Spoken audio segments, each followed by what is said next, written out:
Alhamdulillah wassalatu wassalamu ala Rasulillah wa ala alihi wa sahbihi wa mawalah, amma ba'd. Hadirin para jamaah kaum muslimin dan muslimat yang dirahmati Allah Subhanahu wa taala. Alhamdulillah telah hadir di hadapan kita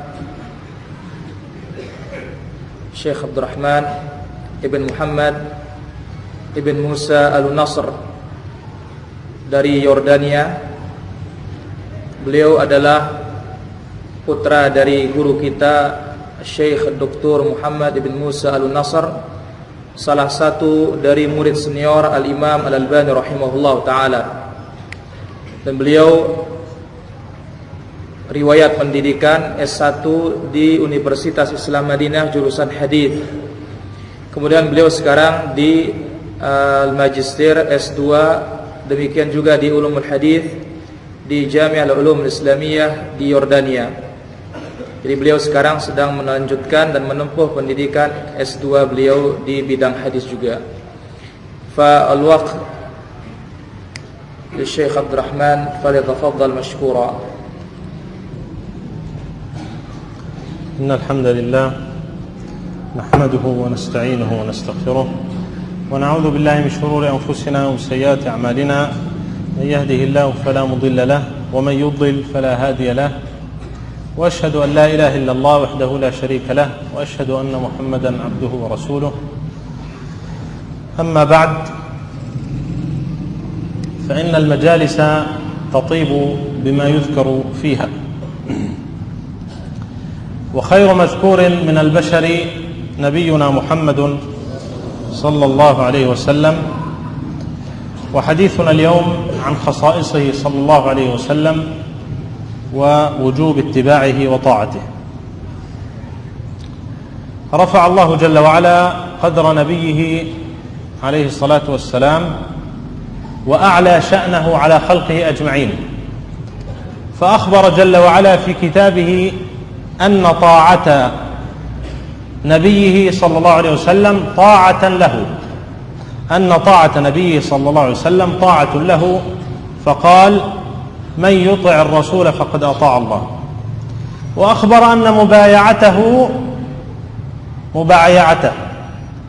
أخبر أن مبايعة النبي صلى الله عليه وسلم مبايعة لله جل وعلا، فقال: إن الذين يبايعونك إنما يبايعون الله. وقرن جل وعلا بين اسم نبيه واسمه صلى الله عليه وسلم، بين اسم نبيه واسمه جل وعلا في المحبة، فقال: أحب إليكم من الله ورسوله. وقرن بينهما في الأذى، فقال: إن الذين يؤذون الله ورسوله. وقرن بينهما في الطاعة والمعصية، فقال: ومن يطع الله ورسوله، كما قال: ومن يعص الله ورسوله في آية أخرى. وقرن بين اسمه واسمه في الرضا، فقال: والله ورسوله أحق أن يرضوه. وزكى الله جل وعلا بصر نبيه، فقال: ما زاغ البصر وما طغى. وزكى فؤاده، فقال: ما كذب الفؤاد ما رأى. وزكى عقله، فقال جل وعلا: ما ضل صاحبكم وما غوى. وزكى لسانه، فقال: وما ينطق عن الهوى. وزكاه كله عليه الصلاة والسلام، فقال: وإنك لعلى خلق عظيم. وخصه جل وعلا بخصائص عن سائر خلقه، واصطفاه على جميع رسله. فمن خصائصه صلوات ربي وسلامه عليه أنه خاتم الأنبياء والمرسلين. قال الله جل وعلا: ما كان محمد أبا أحد من رجالكم ولكن رسول الله وخاتم النبيين. وعن أبي هريرة رضي الله عنه النبي صلى الله عليه وسلم أنه قال: إن مثلي ومثل الأنبياء من قبلي كمثل رجل بنى بيتا فأحسنه وأجمله، إلا موضع لبنة من زاوية، فجعل الناس يطوفون به ويعجبون له ويقولون: هلا وضعت هذه اللبنة؟ قال: فأنا اللبنة وأنا خاتم النبيين.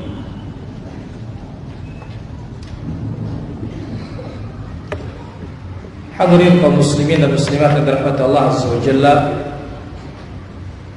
setelah beliau membawakan khutbatul hajah serta bersalawat kepada Rasulullah sallallahu alaihi wasallam, beliau mengatakan sesungguhnya majelis akan semakin bagus dengan disebut apa yang ada di dalamnya dari kebaikan dan keindahan. Dan yang paling baik kita sebut dari manusia adalah Rasulullah sallallahu alaihi wasallam. Dan tema kajian kita pada kesempatan malam ini adalah keistimewaan Rasulullah sallallahu alaihi wasallam serta kewajiban kita mengikuti sunnah-sunnah beliau. Di antara keistimewaan Nabi kita sallallahu alaihi wasallam, kita akan kaji dan kita akan bahas. Allah Azza wa Jalla telah mengangkat Rasulullah sallallahu alaihi wasallam dan meninggikan beliau di atas seluruh makhluknya. Maka Allah Subhanahu wa taala memberitakan bahwasanya mentaati Nabi sallallahu alaihi wasallam ini hakikatnya adalah ketaatan kepada Allah Azza wa Jalla. Sebagaimana Allah sebutkan dalam Al-Qur'an yang artinya barang siapa yang taat kepada Rasul sallallahu alaihi wasallam maka dia telah taat kepada Allah Subhanahu wa taala. Kemudian juga Allah Subhanahu wa taala memberitakan bahwasanya berjanji setia kepada Nabi sallallahu alaihi wasallam ini adalah hakikatnya berjanji setia kepada Allah Subhanahu wa taala. Sebagaimana Allah sebutkan dalam Al-Qur'an yang artinya sesungguhnya orang-orang yang membaiatmu ya Muhammad, mereka hakikatnya berbaiat dengan Allah Subhanahu wa taala. Kemudian Allah Subhanahu wa taala menggandengkan antara nama nabi kita dengan nama Allah Subhanahu wa taala. Dalam hal kecintaan, Allah Subhanahu wa taala berfirman yang artinya lebih kalian cintai dari Allah dan Rasulnya. Kemudian Allah Subhanahu wa taala menggandengkan antara namanya dengan nama Nabi kita sallallahu alaihi wasallam dalam hal disakiti. Allah berfirman yang artinya sesungguhnya orang-orang yang menyakiti Allah dan Rasulnya sallallahu alaihi wasallam. Kemudian juga Allah Subhanahu wa taala menggandengkan antara ketaatan dan kemaksiatan. Allah Subhanahu wa taala katakan dalam firman-Nya yang artinya barang siapa yang taat kepada Allah dan Rasulnya. Kemudian dalam ayat yang lanjutannya wa may ya'sillah wa rasul, barang siapa yang maksiat kepada Allah dan Rasulnya. Kemudian juga Allah Subhanahu wa taala menggandengkan antara namanya dengan nama nabi kita dalam keredaan. Allah berfirman yang artinya Allah dan Rasulnya lebih berhak untuk diberikan keredaan. Kemudian juga Allah Subhanahu wa taala telah menjaga dan mensucikan pandangan dan penglihatan Nabi kita sallallahu alaihi wasallam. Sebagaimana dalam firman-Nya yang artinya tidaklah pandangannya menyimpang dan tidak pula pandangannya melampaui batas. Kemudian juga Allah Subhanahu wa taala telah mensucikan hati Nabi kita sallallahu alaihi wasallam. Sebagaimana dalam firman-Nya yang artinya tidaklah hatinya mendustakan apa yang telah dilihat. Kemudian juga Allah Subhanahu wa taala mensucikan dan membersihkan akal Nabi kita sallallahu alaihi wasallam. Sebagaimana dalam firman-Nya yang artinya tidaklah Nabi Muhammad sallallahu alaihi wasallam sesat dan tidak pula dia menyimpang. Kemudian juga Allah Subhanahu wa taala telah mensucikan lisan Nabi kita sallallahu alaihi wasallam.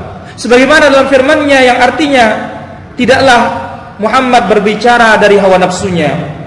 Kemudian juga Allah Azza wa Jalla telah mensucikan seluruh yang ada pada diri Nabi kita sallallahu alaihi wasallam. Sebagaimana dalam firman-Nya yang artinya sesungguhnya engkau ya Muhammad berada di atas akhlak yang mulia. Keistimewaan Nabi kita sallallahu alaihi wasallam di atas seluruh makhluknya sangat banyak. Allah Subhanahu wa taala pilih Nabi kita sallallahu alaihi wasallam di atas seluruh para rasul. Maka di antara keistimewaan Rasulullah sallallahu alaihi wasallam adalah yang pertama, Nabi kita sallallahu alaihi wasallam penutup para nabi dan penutup para rasul. Sebagaimana Allah firmankan dalam suratul Ahzab pada ayat yang ke-40. Allah Subhanahu wa taala berfirman yang artinya, tidaklah Muhammad adalah bapak seorang laki-laki di antara kalian, tetapi dia adalah utusan Allah dan penutup para nabi. Kemudian juga telah ditegaskan dalam hadis yang telah diriwayatkan oleh Imam Al-Bukhari dan Imam Muslim dari hadis Abu Hurairah radhiyallahu anhu dari Nabi sallallahu alaihi wasallam, beliau bersabda, sesungguhnya perumpamaanku dengan para nabi yang lainnya sebelumku seperti seorang membangun sebuah rumah Diperindah, dipercantik bangunan tersebut. Namun ada tersisa satu buah batu atau satu buah bata di satu sisi rumah tersebut tertinggal. Maka orang-orang mengelilingi rumah tersebut dan mereka takjub dan sangat membanggakan rumah tersebut. Dan mereka mengatakan, coba sekiranya satu tempat bata ini dilengkapi. Lalu dikatakan oleh Nabi kita sallallahu alaihi wasallam, akulah yang akan menutupinya dan melengkapinya, dan akulah penutup para nabi. من خصائصه عليه الصلاة والسلام أن الله جل وعلا جمع له بين المحبة والخلة والتكريم. أكرم الله جل وعلا نبيه إبراهيم عليه الصلاة والسلام بأن اتخذه خليلا، وأكرم نبيه موسى عليه الصلاة والسلام بأن كلمه تكليما، وأخبر النبي صلى الله عليه وسلم أن الله عز وجل كلم آدم أيضا. وقد جمع الله جل وعلا لنبيه صلى الله عليه وسلم بين ما تفرق في غيره فخصه بالجمع بين التكليم والمحبة والخلة. ومن خصائصه عليه الصلاة والسلام عموم رسالته لكافة الثقلين من الجن والإنس. قال الله جل وعلا: وما أرسلناك إلا كافة للناس بشيرا ونذيرا. وأخرج الإمام مسلم عن أبي هريرة رضي الله عنه عن النبي صلى الله عليه وسلم أنه قال: والذي نفس محمد بيده لا يسمع بي أحد من هذه الأمة يهودي ولا نصراني ثم يموت ولم يؤمن بالذي أرسلت به إلا كان من أصحاب النار. كان الأنبياء ورسل الله جل وعلا يرسلون إلى أقوامهم خاصة، وأرسل نبينا محمد صلى الله عليه وسلم إلى الناس كافة، فلا يسع أحدا ممن أدرك بعثته عليه الصلاة والسلام إلا أن يؤمن به في أي مكان كان وفي أي زمن وجد.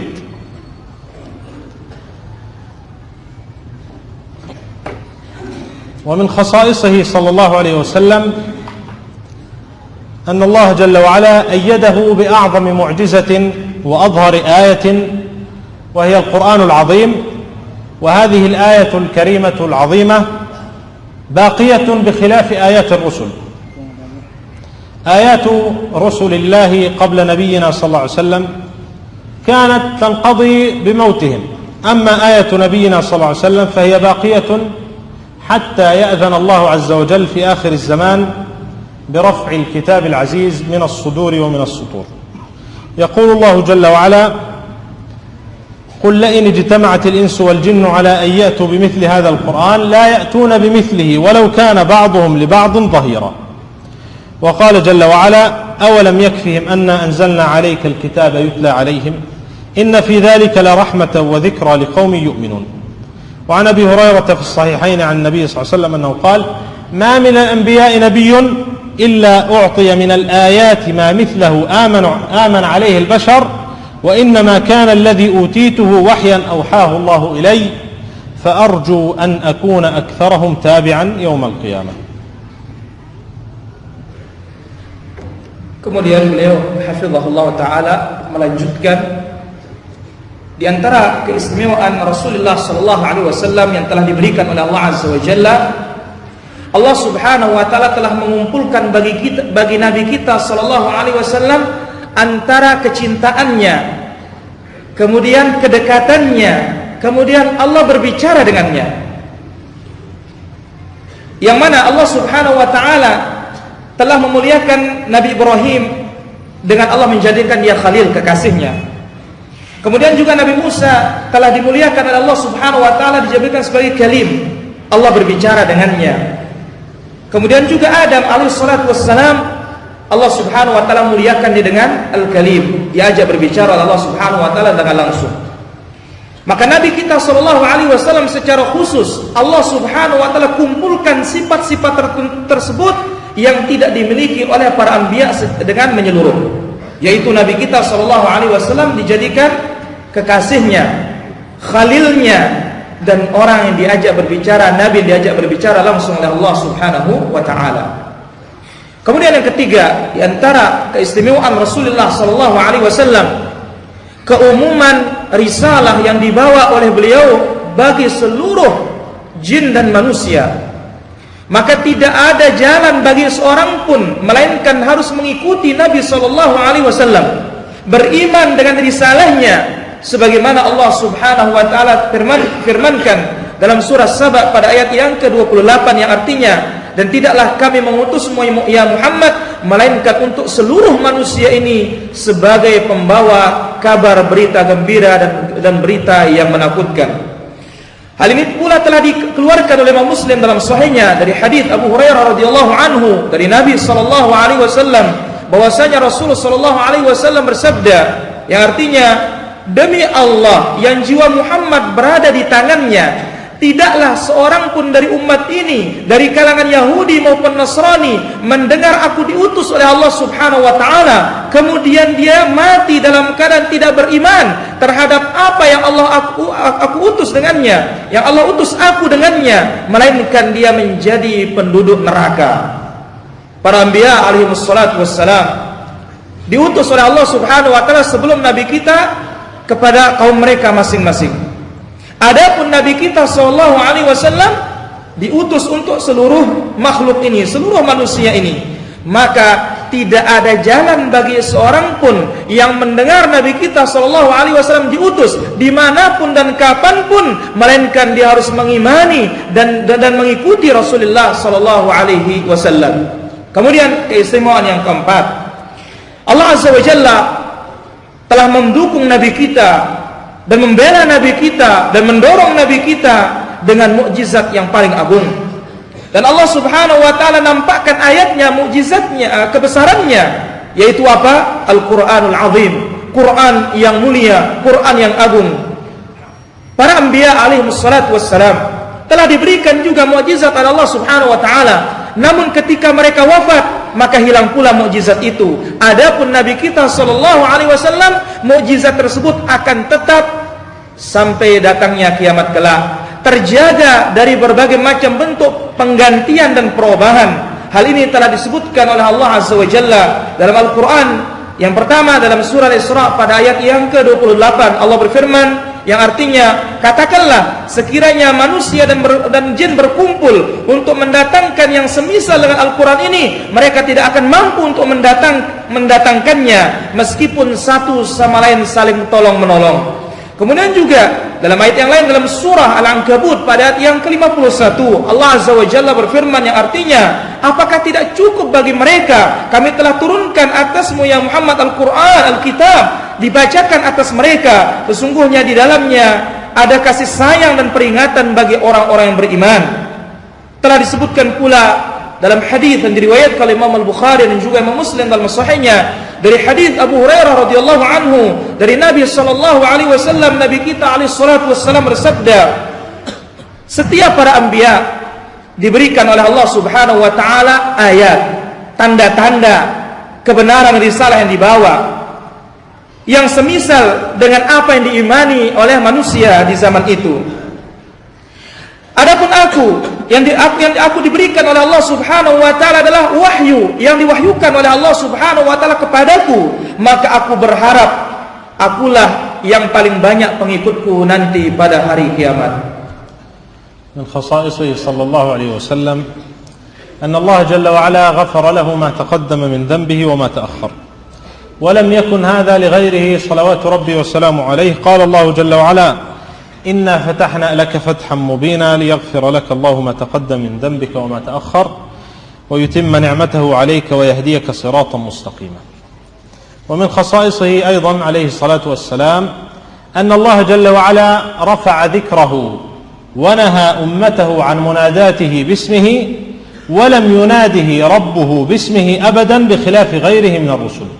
يقول الله جل وعلا ناهيا عباده عن منادات نبيه باسمه محمد صلوات ربي وسلامه عليه، قال لا تجعلوا دعاء الرسول بينكم كدعاء بعضكم بعضا. أما رسل الله جل وعلا بل خيرهم وهم أولو العزم من الرسل فقد ناداهم الله جل وعلا في كتابه بأسمائهم.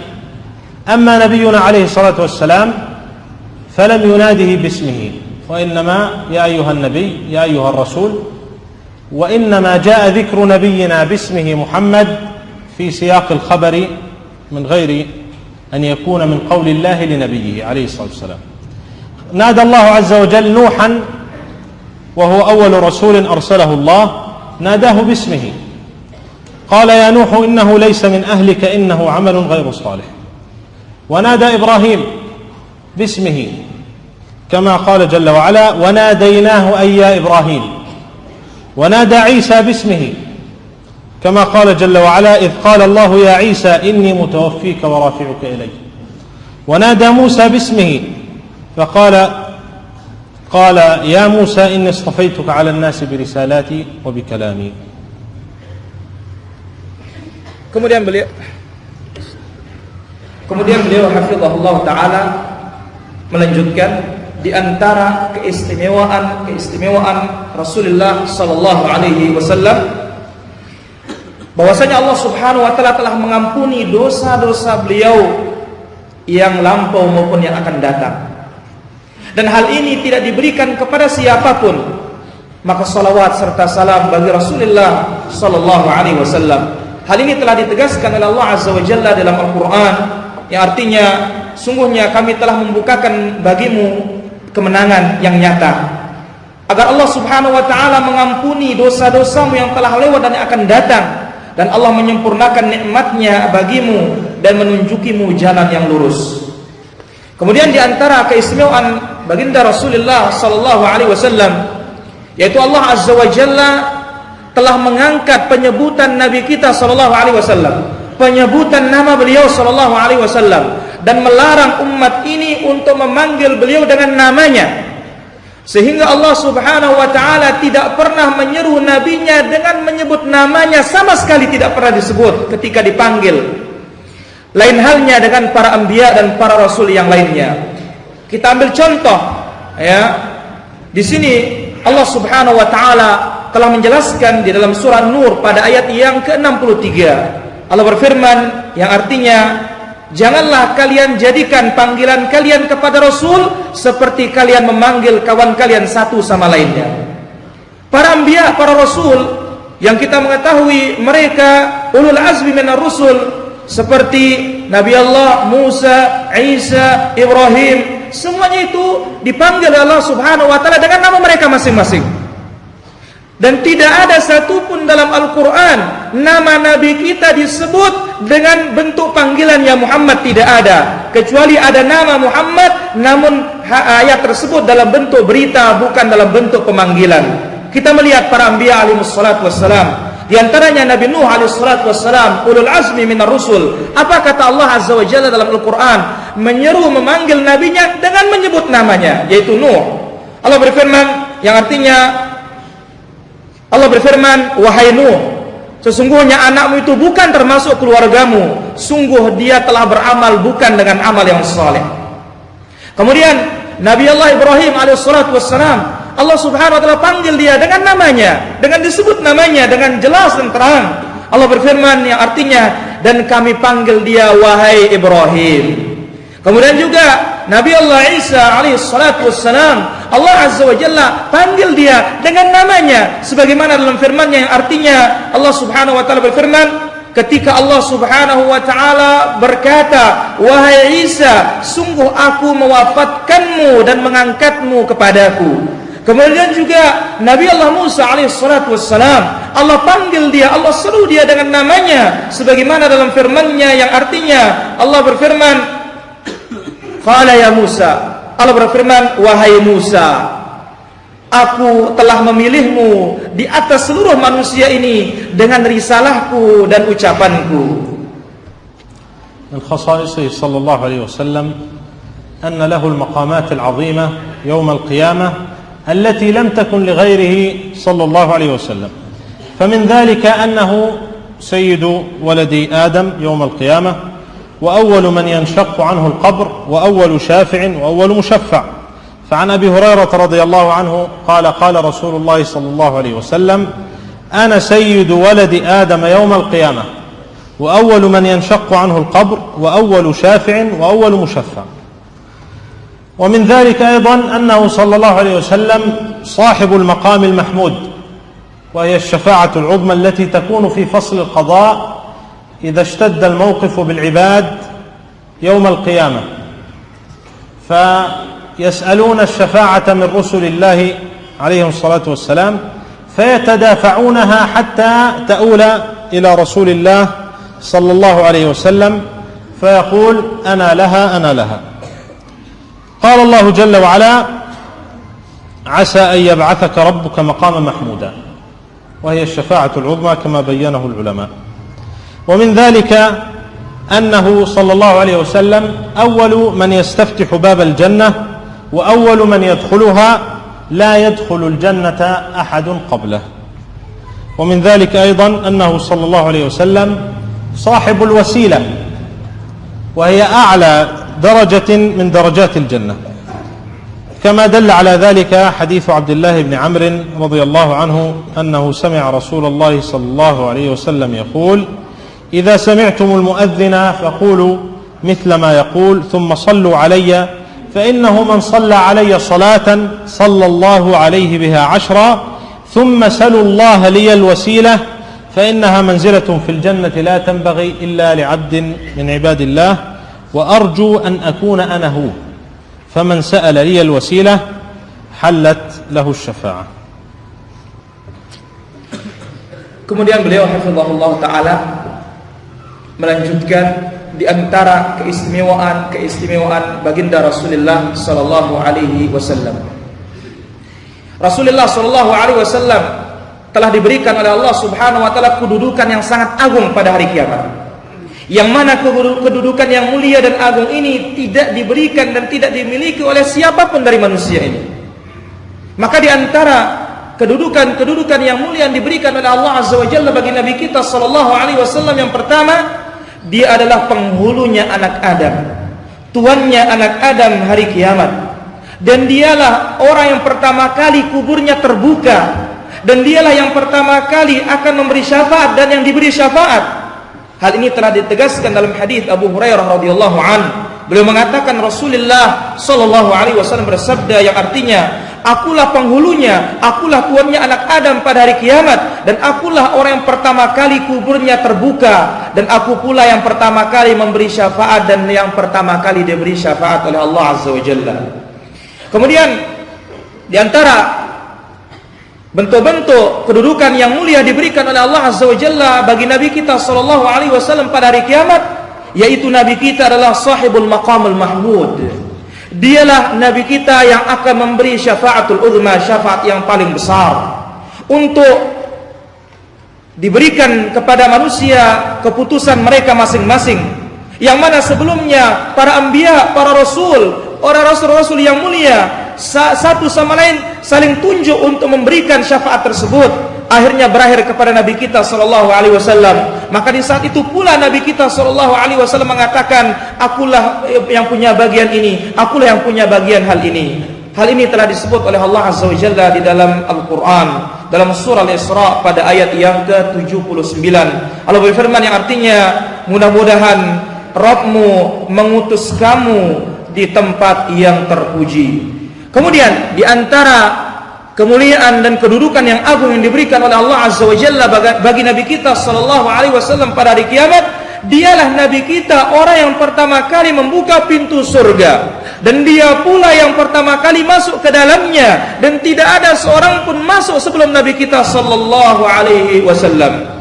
Kemudian Nabi kita, di antara kedudukan yang diberikan oleh Allah Azza wa Jalla bagi beliau adalah dialah sahibul wasilah. Dialah Nabi kita sallallahu alaihi wasallam yang mendapat kedudukan yang paling tinggi di dalam jannah. Hal ini telah disebutkan dari hadis Abdullah bin Amr bin As radhiyallahu anhuma. Dia mendengar Rasulullah sallallahu alaihi wasallam bersabda yang artinya, apabila kalian mendengar tukang azan, maka katakanlah seperti apa yang dikatakan oleh muadzin, kemudian berilah salawat kepadaku, karena barang siapa yang bersalawat kepadaku 1 kali salawat, maka Allah Azza wa Jalla akan memberinya 10 kali salawat. Kemudian setelah itu mintakanlah aku wasilah, Ya, wasilah itulah suatu kedudukan, suatu tempat di surga yang tidak akan pantas diduduki melainkan bagi seorang hamba dari hamba-hamba Allah Subhanahu wa taala. Dan aku berharap akulah yang menduduki tempat tersebut, dan barang siapa yang memintakan aku wasilah maka dia pasti mendapatkan syafaatku nanti pada hari kiamat. من خصائصه صلى الله عليه وسلم أن أمته هي خير الأمم وأكثر أهل الجنة. قال الله جل وعلا: كنتم خير أمة أخرجت للناس تأمرون بالمعروف وتنهون عن المنكر وتؤمنون بالله. وعن معاوية بن حيدة رضي الله عنه أنه سمع النبي صلى الله عليه وسلم يقول في قوله تعالى: كنتم خير أمة أخرجت للناس، قال: إنكم تتمون 70 أمة، وفي رواية توفون 70 أمة، أنتم خيرها وأكرمها على الله. هذا النبي الكريم عليه أفضل الصلاة وأتم التسليم الذي سيسأل كل منا عنه في قبره، والذي قال الله جل وعلا له كما في الصحيحين: إنما بعثتك لأبتليك وأبتلي بك. أوجب الله جل وعلا علينا اتباعه وطاعته في كل أمر وفي كل شأن وفي كل صغير وكبير، وألا نقدم على طاعته أي شيء من هوى النفس أو رغبات الأحباب ومن ينازع الله عز وجل أو نبيه عليه الصلاة والسلام في المحبة أو الطاعة. يقول الإمام ابن حزم رحمه الله: من أراد خير الدنيا، من أراد خير الآخرة وحكمة الدنيا وعدل السيرة والاحتواء على محاسن الأخلاق كلها واستحقاق الفضائل بأسرها، فليقتدي بمحمد رسول الله صلى الله عليه وسلم، وليستعمل أخلاقه وسيره ما أمكنه، أعاننا الله على الاتساء به بمنه آمين. Kemudian beliau hafizahullah ta'ala melanjutkan di antara keistimewaan dan kekhususan Rasulullah sallallahu alaihi wasallam di atas umat-umat yang lainnya, di atas nabi-nabi yang lainnya, bahwasanya umatnya adalah umat yang paling baik dan umat yang paling banyak akan masuk ke dalam jannah dan masuk ke dalam surga. Allah Azza wa Jalla telah berfirman dalam Al-Quran dalam surah Al-Imran pada ayat yang ke-110 yang artinya, kalian adalah sebaik-baik umat yang telah dikeluarkan oleh Allah bagi manusia ini. Kalian mengajak kepada kebaikan dan mencegah dari kemungkaran, dan kalian beriman kepada Allah Subhanahu wa ta'ala. Demikian juga dalam hadis dari Muawiyah bin Haidah Al-Qushairi radhiyallahu anhu, bahwasanya beliau mendengar Nabi sallallahu alaihi wasallam bersabda dalam atau tentang firman Allah Azza wa Jalla, kuntum khairu ummah, kalian sebaik-baik umat yang telah dikeluarkan bagi manusia, yaitu Nabi katakan kalian menyempurnakan 70 umat, atau kalian penghujung 70 umat, dan kalian yang paling baik dan yang paling mulia di sisi Allah Subhanahu wa ta'ala. Nabi kita yang mulia ini, yang mana kita akan ditanya, dan setiap orang akan ditanya oleh Allah Azza wa Jalla di dalam kuburnya, yang mana telah disebutkan dalam hadis yang diriwayatkan oleh Imam Bukhari dan yang lainnya dan Imam Muslim. Nabi sallallahu alaihi wasallam bersabda bahwasanya aku diutus oleh Allah Subhanahu wa taala sebagai ujian bagi manusia, atau manusia akan diuji tentangku.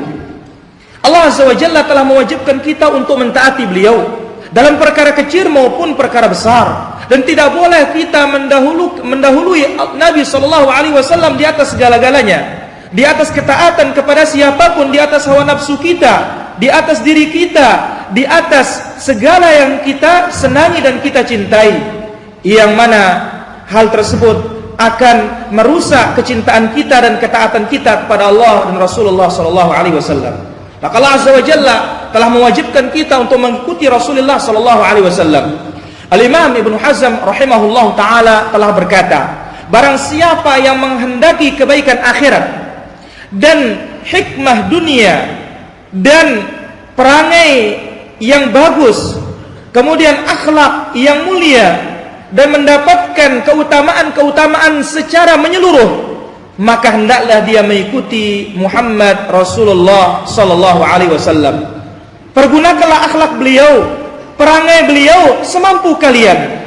Moga-moga Allah Subhanahu wa taala membantu kita untuk mengikuti jejak beliau dengan karunia-Nya. Amin. تكاثرت الأدلة الشرعية من الكتاب والسنة على وجوب اتباع النبي صلى الله عليه وسلم، ومن ذلك أن الله جل وعلا قرن طاعة رسوله بطاعته، وقرن بين مخالفة نبيه ومخالفته جل وعلا. قال الله جل وعلا: قل أطيعوا الله والرسول فإن تولوا فإن الله لا يحب الكافرين. توعد الله عز وجل المتولين عن طاعته وطاعة نبيه صلى الله عليه وسلم بفعل واحد، وسوى بين مخالفة نبيه ومخالفته جل وعلا بالتوعد بوعيد واحد، وهو الوارد في قوله: فإن تولوا فإن الله لا يحب الكافرين. وقال جل وعلا: ومن يطع الله ورسوله يدخله جنات تجري من تحتها الأنهار خالدين فيها وذلك الفوز العظيم، ومن يعص الله ورسوله ويتعدى حدوده يدخله نارا خالدا فيها وله عذاب مهين. ومن أدلة فرضية اتباع النبي صلى الله عليه وسلم أن الله عز وجل أخذ الميثاق على النبيين في كتابه: من أدرك محمدا صلى الله عليه وسلم منهم أن يؤمن به وينصره ويتبعه. فمن دون الأنبياء ممن أدرك بعثة النبي صلى الله عليه وسلم فهو أولى بالالتزام بهذا الميثاق العظيم. قال الله جل وعلا: وإذ أخذ الله ميثاق النبيين لما آتيتكم من كتاب وحكمة ثم جاءكم رسول مصدق لما معكم لتؤمنن به ولتنصرنه قال أقررتم وأخذتم على ذلكم إصري قالوا أقررنا قال فاشهدوا وأنا معكم من الشاهدين.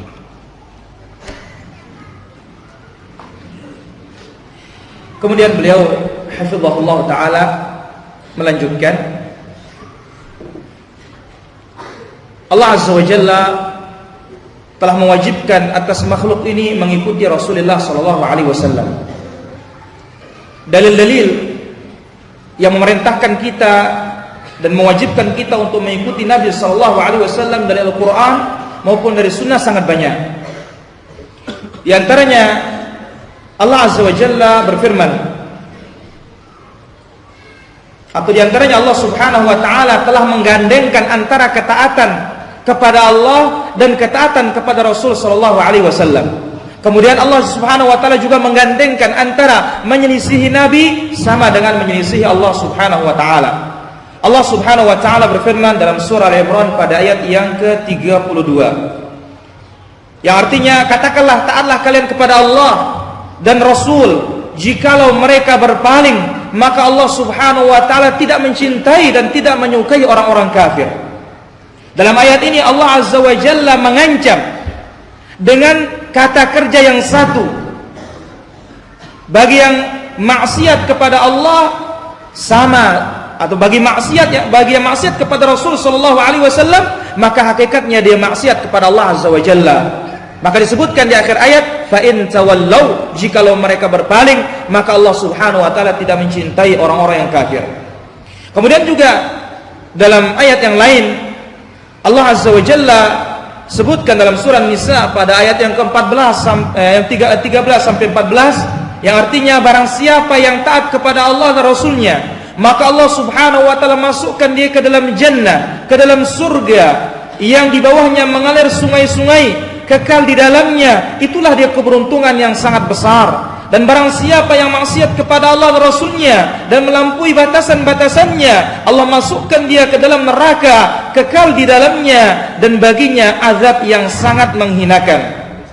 Kemudian di antara adillah, di antara dalil-dalil yang mewajibkan kita untuk ittiba kepada Nabi sallallahu alaihi wasallam dan mengikuti beliau, bahwasanya Allah Azza wa Jalla telah mengambil perjanjian dari para anbiya, mengambil janji dari para nabi. Sekiranya para nabi itu bertemu dengan nabi kita sallallahu alaihi wasallam, para nabi tersebut wajib beriman kepada nabi kita sallallahu alaihi wasallam, wajib membelanya dan wajib mengikutinya. Maka orang-orang selain dari para anbiya yang datang setelah Nabi kita sallallahu alaihi wasallam diutus, lebih utama lagi untuk mengimani beliau, membela beliau dan mentaati beliau sallallahu alaihi wasallam. Hal ini telah disebutkan oleh Allah Azza wa Jalla di dalam Al-Qur'an, di dalam surah Ali Imran pada ayat yang ke-20 yang ke-81. Allah Azza wa Jalla berfirman, yang artinya ketika Allah Subhanahu wa taala mengambil perjanjian dari para nabi, ketika mereka diberikan atau terhadap apa-apa yang diberikan kalian dari kitab dan hikmah, kemudian datang rasul kepada kalian yang membenarkan apa yang ada pada kalian, hendaklah kalian beriman kepadanya dan menolongnya, hendaklah kalian beriman kepadanya dan membelanya. Lantas di akhir ayat Allah Subhanahu wa taala mengatakan, ya, qala fashhadu wa ana ma'akum minasyahidin, maka saksikanlah dan aku bersama kalian termasuk orang-orang yang bersaksi. من أدلة وجوب اتباعه عليه الصلاة والسلام أن الله جل وعلا أقسم بنفسه المقدسة قسما مؤكدا على نفي كمال الإيمان الواجب عن الناس حتى يحكموا نبيه صلى الله عليه وسلم في كل ما شجر بينهم. وليس ذلك فحسب، بل لم يثبت لهم الإيمان بمجرد ذلك التحكيم حتى ينتفي عنهم الحرج وهو ضيق النفس، وحتى ينضاف إلى ذلك الرضا بحكمه والتسليم له. قال الله جل وعلا: فلا وربك لا يؤمنون حتى يحكموك فيما شجر بينهم ثم لا يجدوا في أنفسهم حرجا مما قضيت ويسلموا تسليما. ومن أدلة فرضية اتباعه عليه الصلاة والسلام أن الله جل وعلا توعد المخالفين لأمره والمخالفين عن أمره عليه الصلاة والسلام بالفتنة والعذاب الأليم. قال الله جل وعلا: لا تجعلوا دعاء الرسول بينكم كدعاء بعضكم بعضا قد يعلم الله الذين يتسللون منكم لواذا فليحذر الذين يخالفون عن أمره أن تصيبهم فتنة أو يصيبهم عذاب أليم. قال أئمة التفسير: الفتنة الشرك، فهذا وعيد شديد من الله جل وعلا لمن خالف عن أمر النبي صلى الله عليه وسلم، أي خالفه وأعرض عن أمره، بأن تصيبه الفتنة في الدنيا وأن يصيبه العذاب الأليم في الآخرة.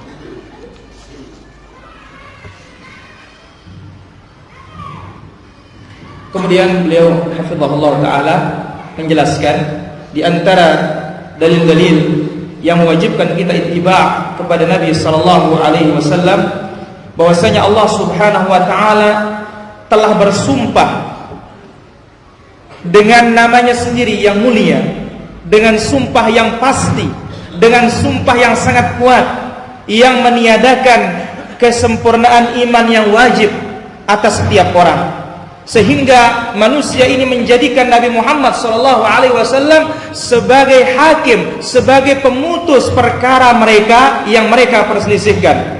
Dan Allah Subhanahu wa taala tidak menetapkan bagi mereka iman kalau hanya sekedar menjadikan Nabi sebagai hakim, sampai tidak ada pada hati mereka rasa sempit hati menerima keputusan Nabi kita SAW.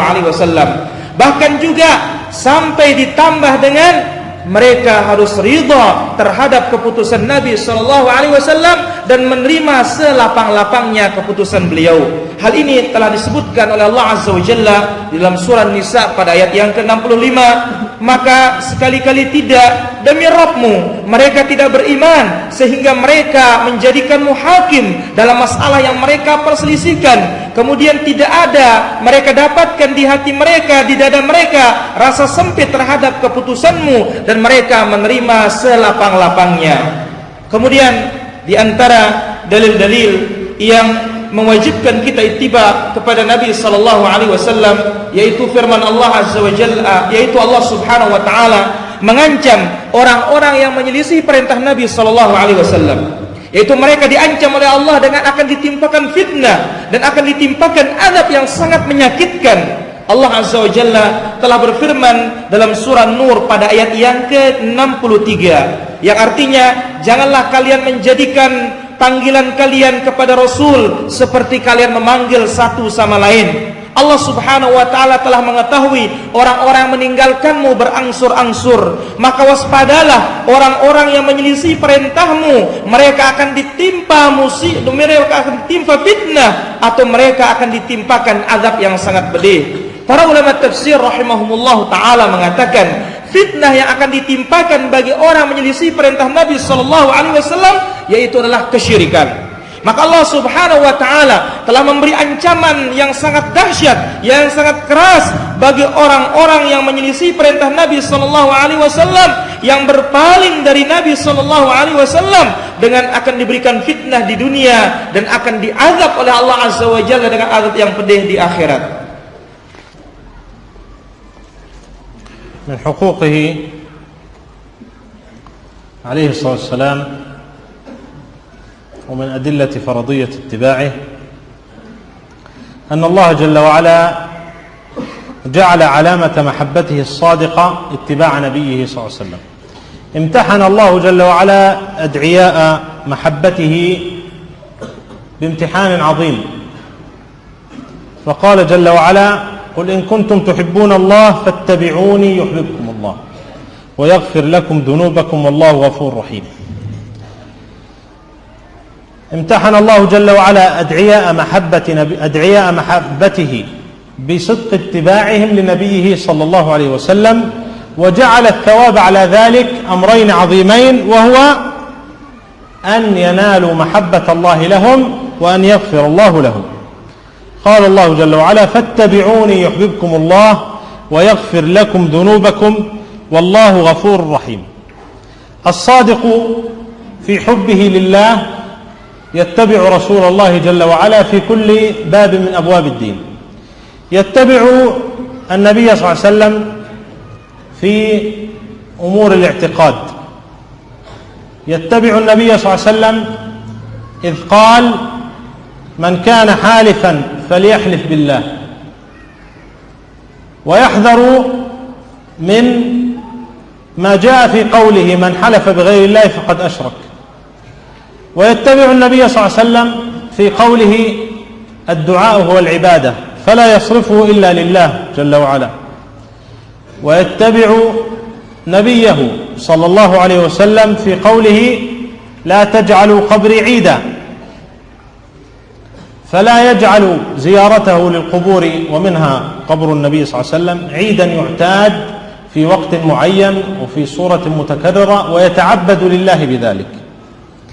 ويتبع النبي صلى الله عليه وسلم في قوله: لا تتخذوا القبور مساجد، فلا يتقصد الدعاء أو الصلاة أو الذبح لله جل وعلا، ولو كان الذبح لله لا يتقصد أن يكون ذلك عند القبور، فإن ذلك من شعار اليهود والنصارى، وقد حذر من ذلك النبي صلى الله عليه وسلم أشد التحذير قبل وفاته بزمن يسير. ويتبع النبي صلى الله عليه وسلم فيما أخبر عنه من صفات الله جل وعلا، ومن ذلك قوله عليه الصلاة والسلام: ألا تأمنوني وأنا أمين من في السماء، ارحموا من في الأرض يرحمكم من في السماء. وما جاء في إثبات صفة العلو لله جل وعلا يؤمن به ويسلم لله جل وعلا، كما يؤمن بما جاء في قوله في صحيح مسلم: ينزل ربنا إلى السماء الدنيا في كل ليلة حين يبقى ثلث الليل الآخر. وأحاديث الصفات الثابتة عن النبي صلى الله عليه وسلم كثيرة، أورد الإمامان البخاري ومسلم منها قدرا عظيما، فهي ثابتة من قوله عليه الصلاة والسلام ومن خبره ومما حكاه عن الرسل من قبله عليه الصلاة والسلام في إثبات صفات الله جل وعلا. فالصادق في حب النبي صلى الله عليه وسلم والمدعي لحب الله يسلم بما جاء عن النبي صلى الله عليه وسلم في خبره عن الله في باب الصفات، كما أن الصادق في حب الله والصادق في حب رسول الله صلى الله عليه وسلم يتبع النبي صلى الله عليه وسلم في باب الأحكام. إذا ثبت عن النبي صلى الله عليه وسلم سنة من السنن في باب من أبواب العبادات من الصلاة والصيام والزكاة والحج وفي جميع شؤون الأحكام، إذا ثبت السنة عن النبي صلى الله عليه وسلم بادر إليها ولم يقدم عليها قول أي أحد، أيا كان القائل وأيا كان الداعي إلى هذه البدعة التي أو إلى هذه المخالفة التي تخالف هدي النبي صلى الله عليه وسلم، ويسلم للنبي صلى الله عليه وسلم فيما جاء عنه في باب الخصومات والنزاعات والقضاء، ويسلم للنبي صلى الله عليه وسلم في كل شؤون الدين. هذا شأن المسلم الذي صدق في دعواه بحب الله وحب نبيه صلى الله عليه وسلم. هذا والله أعلم، وصلى الله وسلم على نبينا Muhammad. Kemudian beliau hafizahullah ta'ala membawakan di antara dalil-dalil yang mewajibkan kita ittiba kepada Nabi sallallahu alaihi wasallam, bahwasanya Allah azza wa jalla telah menjadikan tanda kecintaan kita kepada beliau yang jujur dan benar adalah ittiba, mengikuti Nabi sallallahu alaihi wasallam. Allah azza wa jalla telah menguji orang-orang yang mengakui dirinya mencintai Nabi sallallahu alaihi wasallam dengan ujian yang sangat besar. Dan Allah Subhanahu wa taala jadikan buah dan hasil dari ittiba ini adalah mencintai apa yang kita mengikuti orang-orang yang kita cintai. Dan Allah Subhanahu wa taala jadikan buah mengikuti Nabi sallallahu alaihi wasallam adalah Allah akan mencintainya dan Allah Subhanahu wa taala akan mengampuni dosa-dosanya. Hal ini telah ditegaskan dalam firman Allah Azza wa Jalla dalam surah Al-Imran pada ayat yang ke-31. Yang artinya, katakanlah, jikalau kalian benar-benar cinta kepada Allah, maka ikutilah aku, niscaya Allah Subhanahu wa taala akan mencintai kalian dan mengampuni dosa-dosa kalian, dan Allah Subhanahu wa taala Maha Pengampun lagi Maha Penyayang. Allah Azza wa Jalla menguji orang-orang mengaku dirinya cinta kepada Nabi sallallahu alaihi wasallam. Apakah kecintaannya jujur atau tidak? Jikalau kecintaannya jujur kepada Nabi sallallahu alaihi wasallam, maka dia akan mengikuti Rasulullah sallallahu alaihi wasallam. Allah jadikan pahala orang-orang yang mencintai Nabi, yang mencintai Allah dengan ittiba kepada Nabi sallallahu alaihi wasallam, dua perkara besar pahala mereka, ganjaran mereka, yaitu Allah Subhanahu wa taala akan mencintai orang tersebut dan Allah Subhanahu wa taala akan mengampuni dosa-dosa orang tersebut. Maka Allah Subhanahu wa taala sebutkan, fattabi'uni yuhibbukumullah wa yaghfir lakum dzunubakum. Orang-orang yang jujur dalam cintanya kepada Nabi sallallahu alaihi wasallam, dia akan mengikuti Nabi sallallahu alaihi wasallam dalam seluruh permasalahan agama. Akan ikut kepada Nabi sallallahu alaihi wasallam dalam masalah i'tiqad. Akan ikut kepada Nabi sallallahu alaihi wasallam yang Nabi sebutkan dalam sabdanya, barang siapa yang bersumpah hendaklah bersumpah dengan nama Allah Subhanahu wa taala, dan dia akan menjauhkan apa-apa yang disebut oleh Nabi sallallahu alaihi wasallam. Barang siapa yang bersumpah dengan selain nama Allah azza wa jalla, maka dia telah jatuh dalam kesyirikan. Dia akan mengikuti Nabi sallallahu alaihi wasallam dalam berdoa, maka dia tidak akan berdoa melainkan hanya kepada Allah Subhanahu wa taala. Kemudian dia akan mengikuti Nabi sallallahu alaihi wasallam yang disebut dalam sabdanya, janganlah kalian menjadikan kuburanku sebagai tempat yang dikunjungi berkali-kali, yang diulang-ulangi kunjungannya. Maka janganlah kita jadikan ziarah kita kepada kubur Nabi sallallahu alaihi wasallam seperti hari raya, yaitu ziarah yang diulang-ulangi pada waktu tertentu dan saat tertentu.